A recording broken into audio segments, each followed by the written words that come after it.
तिकडे जाऊन आमचे मित्र मंडळ 7वीत 8वीत असताना आम्ही जाऊन तिकडे बसायचो आणि प्रत्येकाच्या घरोघरी जेव्हा श्रावण महिना लागला म्हणजे आमचे अजितदादांचे प्रत्येकाच्या घरोघरी जे संगीत गायन नाट्य जे गीत आहे ते ऐकण्यासाठी सर्व नाईक वड्यावरील मंडळी उत्सुकता असते आणि एक वातावरण नेहमीच सामकं विचित्र असतं, असं प्रफुल्लित असतं आणि खूप लोकांची इकडे इच्छा होती की अजितदादा इकडे यायचे आणि गायचे.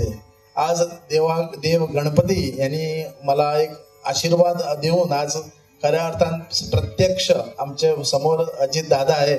मला असं वाटतं की मोठ्या संख्येने तुम्ही एक टाळ्या मारून त्यांचे स्वागत करावे. पूर्ण मांजरेच्या वतीने मी आज अजितदादांचे मना काळजापासून स्वागत करतो.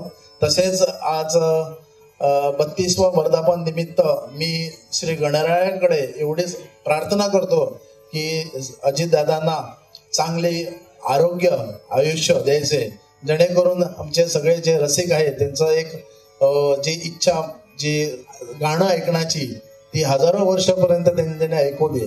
आणि मागतो पुन्हा एकदा देवस्थान समितीतर्फे तुमचे अजितदादांचे स्वागत करतो आणि माझे 2 शब्द संपवतो. धन्यवाद.